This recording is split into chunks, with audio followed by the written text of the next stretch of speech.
नमस्कार साथियों, स्वागत है आप सभी का हमारे निर्मल क्लासेस यूट्यूब चैनल पर। और आज आप सभी के लिए जितने भी भाई बहन इस वीडियो को आज देख रहे हैं उन सभी से मैं पहले कहना चाहूँगा कि आप सभी विद्यार्थी इस वीडियो को अगर आप पूरा देखेंगे तो आपको बहुत कुछ सीखने को मिलेगा और बहुत कुछ समझने को भी मिलेगा। उससे पहले आप सभी विद्यार्थी हमारे इस यूट्यूब चैनल को सब्सक्राइब कर लें। निर्मल क्लासेस करौली आप यूट्यूब पे सर्च करेंगे और आपके लिए रीट से संबंधित मैं आज कुछ आपको गाइडलाइन देने वाला हूँ। सबसे पहले हम इस वीडियो में बात करेंगे हमारे सिलेबस की कि हमारा सिलेबस क्या रहेगा। पहला प्रश्न तो आपका ये है और इस सिलेबस के लिए मैंने आपको रीट प्री और रीट मेंस दोनों की पीडीएफ आपको हमारे टेलीग्राम पर डाल दी है। आप लोग एक बार अपना पूरा सिलेबस चेक करेंगे कि हमारे इस सिलेबस में कौन कौन से टॉपिक हैं। ठीक है, आप लोगों को डिस्क्रिप्शन बॉक्स में उसका लिंक दे दिया जाएगा, उस टेलीग्राम को आप ज्वाइन कर लें। और जितने भी भाई बहन इस चीज़ को देख रहे हैं, आज इस वीडियो को देख रहे हैं, वो अपने दोस्तों को एक बार शेयर ज़रूर करेंगे। भले ही ये वीडियो आपको विदाउट फेस में बना रहा हूँ, लेकिन अच्छी गाइडलाइन आपको मिलेगी। दूसरा पॉइंट हमारा ये होगा कि आप कोचिंग करेंगे या सेल्फ स्टडी करेंगे। सबसे मेन इंपॉर्टेंट बात यह कि जो विद्यार्थी गरीब है, जिसके पास एक अच्छी प्रिपरेशन करने के लिए, अच्छी कोचिंग में एडमिशन लेने के लिए पैसा नहीं है, लेकिन फिर भी वो पढ़ने की इच्छुक है या उसकी क्यूरियोसिटी है, तो उन सभी के लिए मैं गाइडलाइन देना चाहूँगा। तीसरी बात आती है कि हम नोट्स किस तरीके से बनाएंगे, किस तरीके से पढ़ना होगा और बुक कौन कौन सी आपको पढ़नी पड़ेंगी रेट पात्रता के लिए या रेट मेंस के लिए। तो उन चीज़ों के बारे में हम आपको बताएंगे। और मैं इस चीज़ को आज फिर भी कहता हूं कि अगर आप रेट पात्रता की बात करें तो आपका रेट पात्रता जो है, जिस तरीके से मैंने आपके लिए जो जो गाइडलाइन दूंगा वो सब मैंने अपने आप में फ़ॉलो की थी। और मैंने मात्र 54 दिन की प्रिपरेशन में रीट प्री में मेरा 123 अंक लेकर के आया था। और जीवन में पहली बार मैंने अपनी सेल्फ स्टडी की थी और ये मेरा फर्स्ट अटैम्प्ट था। और मेरा रीट मेंस में भी हो चुका है। साथियों, मैं आपसे सभी से कहना चाहूँगा कि आप सभी इस वीडियो को पूरा एंड तक देखेंगे तो आपको बहुत सीखने को मिलेगा। सबसे पहला हमारा प्रश्न यही है कि हमारा रीट का सिलेबस क्या रहेगा। तो वीडियो मैंने रीट प्री और रीट मेंस दोनों के लिए वीडियो बनाया है। सबसे पहले तो आप सिलेबस की अगर बात करेंगे तो उनको पढ़ना है। सिलेबस जो आपका रीट प्री का है साथियों, रीट प्री का सिलेबस बिल्कुल भी चेंज नहीं होगा। रीट प्री के सिलेबस में कोई बदलाव नहीं होगा। 2021 में, 2022 में और आने वाली भर्ती होगी रेट की जितनी भी, उनमें रीट प्री का सिलेबस बिल्कुल चेंज नहीं होगा। ठीक है, उसके बाद हम बात करते हैं रीट मेंस की। तो रीट मेंस का जो सिलेबस भी है आपका, उसमें भी कोई बदलाव नहीं होगा। क्लियर? तो ये आप लोग ध्यान से सुन लें, रीट मेंस का सिलेबस आपका बिल्कुल भी चेंज नहीं होगा। मेंस में भी कोई परिवर्तन नहीं होगा, क्योंकि मेंस को अगर आप देखें तो सिलेबस इतना लंबा है कि उसमें कुछ एक्स्ट्रा जोड़ने के लिए पॉइंट कुछ छोड़ा ही नहीं। हमारी राजस्थान जी के उसमें लो, उसमें हमारी जनरल नॉलेज उसमें शामिल लो, ठीक है ना, आपकी करंट अफेयर उसमें शामिल लो, राजस्थान की बहुत सी चीज़ों को उन्होंने लगभग 200 नंबर का जो मैटर है राजस्थान से लिया गया है, ताकि कोई अदर स्टेट वाला व्यक्ति जो स्टूडेंट है वो एंट्री ना मारे। और साथ साथ आपकी 5 सब्जेक्ट भी उसमें जोड़ी गई हैं। 5 सब्जेक्ट का सिलेबस है मेंस में, फिर आपकी 5 सब्जेक्टों की शिक्षण विधियाँ भी हैं। तो उन सबके बारे में आपको सिलेबस में दिया गया है, आप लोग देख सकते हैं। मैंने आपको पीडीएफ भी टेलीग्राम पर डाल दी है। अगला पॉइंट आता है, बहुत इंपॉर्टेंट है भाई, कोचिंग करेंगे या फिर सेल्फ स्टडी करेंगे। इस चीज़ को लेकर के बहुत बच्चे इस चीज़ में परेशान भी होते हैं। और मैं खुद सबसे पहले तो आपको यही कहना चाहूँगा कि आप जैसे मानकर चलते हो, कोचिंग में 6 घंटे पढ़ने के लिए जाते हो, ठीक है, अच्छी बात है, आप कोचिंग में जाते हो, अच्छा जगह पे आपके पास अच्छा अगर समृद्ध हैं आप पैसे से, तो आप कोचिंग कर सकते हो, कोई दिक्कत वाली बात नहीं है।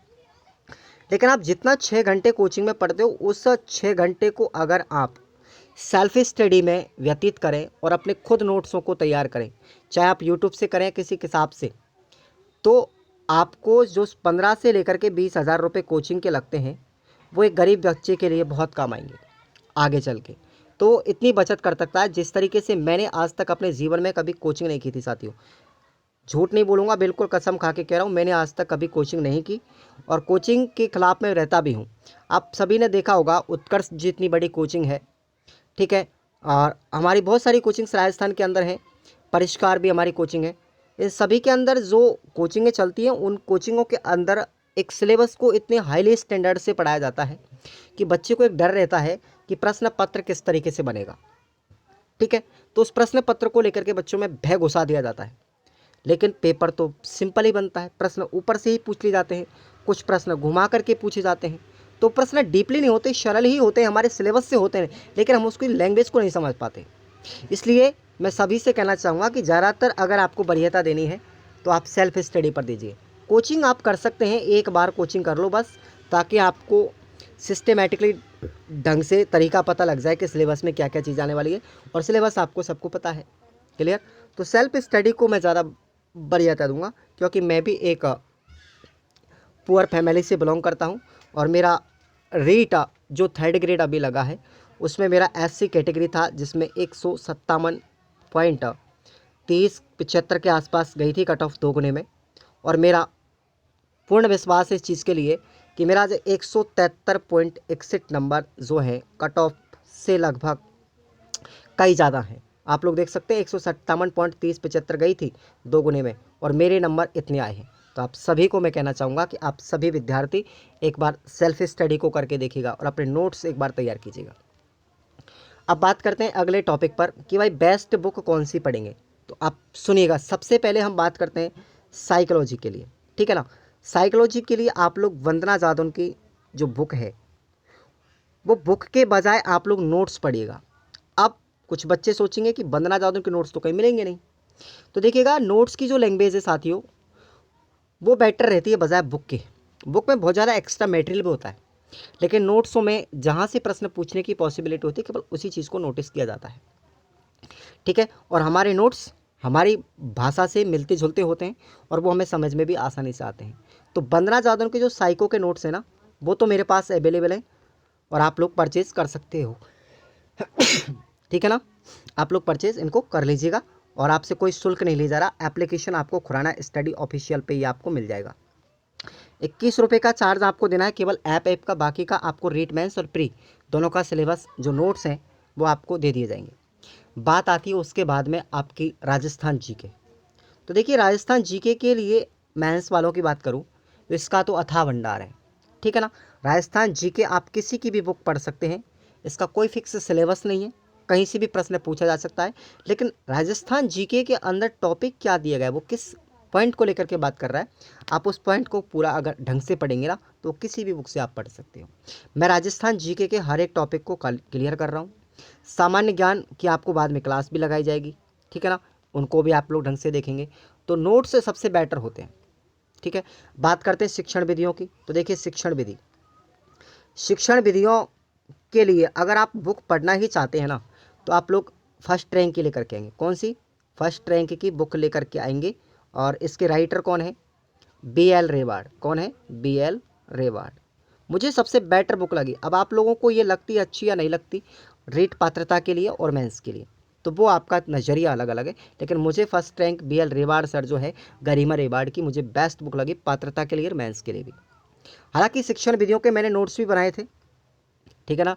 और मैंने NCERT से नोट्स बनाए थे, NCERT की बुक्स भी मैंने बहुत सारी पढ़ी थी, एंटी एकेडमिक्स इंस्टीट्यूट की मैंने बुक्स बहुत पढ़ी थी, RBSC की बुक पढ़ी थी। तो प्रश्न एग्जाम में जब पूछा जाता है ना, वो NCERT RBSC या उन किताबों को लेकर के हिंदी एकेडमिक बुक को अच्छे स्टैंडर्ड के साथ प्रश्न बनाए जाते हैं। ठीक है ना? तो ये आप लोगों के लिए बेटर तरीका है। बुक्स मैंने आराम से बता दी है, और जो बाकी जो सब्जेक्ट है वो सब्जेक्ट भी मैं आपको तैयार करवा दूंगा। ठीक है, आप चिंता मेरे पे छोड़ दिए कि भाई तैयारी किस तरीके से करनी है। अगर आप मेरी तरह रीट की गाइडलाइन को अगर फॉलो करोगे तो बेटर रहेगा।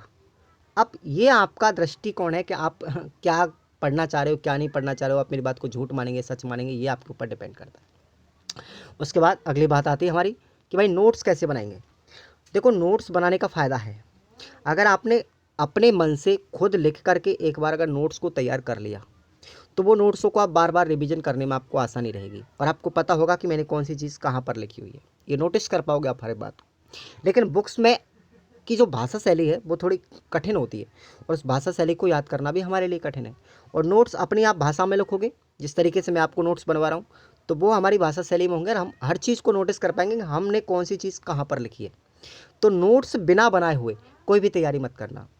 नोट्स बनाना कंपलसरी है, ज़रूरी है, और एक अच्छी प्रिपरेशन वाला स्टूडेंट हमेशा नोट बनाता है, ठीक है ना। तो ये बात आप लोग ध्यान रखें। अब हम बात करते हैं कि 3 महीने में परीक्षा की पास की गारंटी किस तरीके से लेते हैं। तो देखिए, सबसे पहले तो आपको सिलेबस पता होना चाहिए, ठीक है ना। अगर आपको सिलेबस पता है, सिलेबस में कौन कौन से चैप्टर दिए गए हैं, इस तरीके से आपको याद रखना है। दूसरी चीज़, आपके पास नोट्स होने चाहिए। अब मैं आपसे कहना चाहूँगा कि भाई जो नोट्स होते हैं ना, नोट्स आप एक बार बना लो, ठीक है। पूरे फुल कंप्लीट नोट बनाओ, हर सब्जेक्ट के, हर चैप्टर के। जब आपने नोट्स बना लिए तो उनको ही लगभग 5 से 6 बार पढ़िएगा। जब तक वो चैप्टर पूरा याद नहीं हो जाता, उनको आसानी से पढ़ें, पूरा कंप्लीटली पढ़ें, ठीक है। अगर मेरी बात से साथियों आप सहमत हैं तो आप लोग एक बार वीडियो को लाइक करेंगे, और चैनल पर पहली बार आते हो तो सब्सक्राइब ज़रूर कर लेना, क्योंकि मैं आपको रीड से रिलेटेड मेरा जो भी एक्सपीरियंस है मैं आप सभी को शेयर भी करूँगा हर टाइम, और मैं क्लासें भी आपके लिए ले रहा हूँ, चिंता मत कीजिएगा। तो 5 से 6 बार उस चैप्टर को पढ़ें जब तक वो कंप्लीटली याद नहीं होता। फिर उसके बाद उसका आप टेस्ट देंगे, तो टेस्ट से हमें पता लगेगा कि हम कितना डीपली पढ़ चुके हैं। क्या कोई प्रश्न हमने जो थ्योरी पढ़ी है उससे डिफरेंट है, तो आप उसको नोटिस कर पाएंगे। टेस्ट से हमारे जो थ्योरी है, हमने जो पढ़ा है, हमने सीखा है, जो अधिगम किया है, उसका हमें एनालिसिस हो पाएगा हर तरीके से। समझ में आया। उसके बाद आप बुक्स भी पढ़ते रहेंगे। बुक से जो मैंने आपको बताई है वो उन्हीं सब्जेक्टों के लिए पढ़ना है, बाकी का आपको नोट्स ही पढ़ना है, नोट्स बना लेना है, और नोट्स मैं आपको बनवा रहा हूँ, ठीक है ना। तो इस तरीके से आप सबसे पहले नोट्स पढ़ेंगे, थ्योरी पढ़ेंगे, उसके बाद टेस्ट सीरीज़ देंगे, ठीक है ना। और टेस्ट सीरीज़ आप कंटिन्यूअस में रहेंगे। देखो, सबसे बड़ी चीज़ है रेगुलरिटी। रेगुलरिटी के साथ में अगर आप पढ़ेंगे, यूपीएससी वाले स्टूडेंट होते हैं हमेशा रेगुलरिटी बनाए रखते हैं। वो चाहे दिन में 2 से 4 घंटे ही पढ़े, लेकिन पढ़ते अवश्य हैं, प्रतिदिन पढ़ते हैं। तो रेगुलरिटी आपको एक कछुए की तरह रखनी है, और कछुए की चाल से आप धीरे धीरे धीरे धीरे चलोगे, और फिर टाइम लिमिट भी आप लोग बढ़ाओगे, तो आपको सफलता अवश्य मिलेगी। और मैं इस चीज़ को दावे के साथ में कहता हूँ कि मैंने तो खैर 54 दिन में अपना प्री में 123 नंबर लेकर आया, और थर्ड ग्रेड में मेरा अच्छे से हो गया।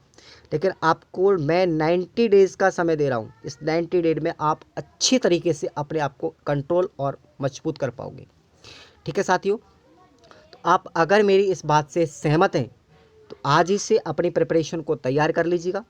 और रीट की जो वैकेंसी हैं वो कब आएंगी कब नहीं आएंगी, इस चीज़ के ऊपर कभी डिपेंड नहीं होता एक पढ़ने वाला स्टूडेंट। समझ में आ रहा है ना। विज्ञप्ति कब आएगी, अभ्यर्थना कब भेजी जाएगी, एक नौकरी लगने वाला बच्चा जिसके अंदर जुनून है, वो विद्यार्थी कभी किसी का इंतज़ार नहीं करता। आप जानते हो कि जब विज्ञप्ति आती है उस समय पर तो सारी दुनिया तैयारी करने के लिए जाती है, लेकिन सफल कौन होता है? सफलता उसी बच्चे को मिलती है जो स्टूडेंट पहले से ही अपने आप को अंडर कंट्रोल रखता है, अपने आप को मजबूत बना के रखता है, और सब विज्ञप्ति आती है तो वो अपनी तैयारी को और ज़्यादा मजबूत कर लेते हैं, और वो झंडा गाड़ देते हैं एग्ज़ाम के अंदर, तो उनका पेपर भी अच्छा जाता है। इसलिए एक बेसिकली लंबी तैयारी आपको रखनी है। मैंने लगभग 1.5 से 2 साल का समय लिया था अपनी तैयारी को मजबूत करने के लिए, 1.5 से 2 साल का समय। और मैं आपको बता दूं, रियलिटी मेरी यही है कि मेरा 2019 में एडमिशन हुआ था बीएसटीसी में, और 2021 में मेरा क्लियर हुआ था। लेकिन मैंने रीट प्री की अगर बात करें तो रीट प्री को मैंने 2021 से शुरू किया था, ठीक है ना। 2021 से शुरू किया था, और फिर उसके बाद 3 महीने में प्री क्लियर हो गया, 3 महीने की तैयारी में। लेकिन मैंने मेंस की तैयारी को लगभग मेंस को मैंने 14 महीने तक पढ़ा लगातार, 14 महीने। और 14-15 महीने में 1 सवा साल के अंदर मेरा कंप्लीटली रीट एकदम इतना मजबूत हो गया मेंस का सिलेबस कि प्रश्न कैसा भी कहीं से भी पूछा जाए। हालांकि आप जानते हो एक कितना भी पढ़ ले बच्चा पूरे प्रश्नों को अटेम्प्ट नहीं कर पाता, नेगेटिव मार्किंग मेंस के अंदर होती है, तो बच्चा इसमें मात खा ही जाता है, लेकिन फिर भी वो एक सिलेक्शन का दावेदार हो जाता है। इसलिए आप सभी अगर मेरी इस बात से फॉलो कर रहे हो, देखिए मुझे इस चीज़ का बिल्कुल लालच नहीं है कि आप इन नोट्सों को पैसे दे करके खरीदें ना खरीदें, कोई दिक्कत वाली बात नहीं है। लेकिन यूट्यूब चैनल से आप लोग रेगुलरिटी बना के रखो। आप घंटे 2 घंटे अगर आप एसटीसी करने के साथ साथ अगर घंटे 2 घंटे क्लास लेते हो तो ये आपको कहीं नुकसान नहीं करेगा, ये आपको कहीं ना कहीं बेनिफिट होगा। अगर हम आज के दिन को संभाल करके उपयोग में लेंगे तो वो कल के लिए हमारे बेटर फल देगा, अच्छा ही परिणाम निकलेगा उसका। समझ में आ रहा है इस बात को? अगर आप एग्री हो तो एक बार थम्स अप कर दीजिए सभी विद्यार्थी। और घर बैठे निःशुल्क तैयारी करने का, देखो अब सभी कोचिंगें रीट के लिए लगभग कम बंद होती जा रही हैं, ठीक है ना। बहुत कम प्रिपरेशन बच्चे कर रहे हैं, लेकिन आपको ये गोल्डन चांस जो है बिल्कुल गंवाना नहीं है। आपको तो एक लंबी तैयारी के साथ में मजबूती रखनी है, हर एक सिलेबस के हर चैप्टर को टॉपिक वाइज पढ़ना है शुरू से एंड तक। और हम देखते हैं कि आपका रेट मेंस और रेट प्री में अच्छे नंबर कैसे नहीं आते हैं। ये मेरा वादा है आप सभी से, और मैं बलवीर सिंह खुराना आप सभी का तहे दिल से हमारे इस यूट्यूब चैनल में हार्दिक अभिनंदन करता हूँ, हार्दिक हमारे प्लेटफॉर्म पे आपका स्वागत करता हूँ। जुड़े रहेंगे ना तो बेनिफिट रहेगा, अगर आप नहीं जुड़ेंगे तो कोई दिक्कत वाली बात भी नहीं है। ये आपके ऊपर डिपेंड करता है कि एक तैयारी करने के लिए, एक नौकरी लगने के लिए भाई मेहनत तो करना पड़ेगा, ठीक है ना। तो आप सभी विद्यार्थी इस वीडियो को उन बच्चों तक पहुंचाएं कि भाई 5 से 7 मिनट आप लोग इस वीडियो को ढंग से सुने। इसमें कोई नेगेटिव बात मैंने नहीं की है, मैंने आपको सिर्फ गाइडलाइन किया है। जिस तरीके से मेरा एक्सपीरियंस था, जो छोटा मोटा एक्सपीरियंस मैं रखता हूँ, वो आप सभी को मैंने शेयर किया। आप अगर इस बात को एग्री करते हो तो अच्छी बात है, नहीं करते हो तो भी अच्छी बात है। धन्यवाद साथी।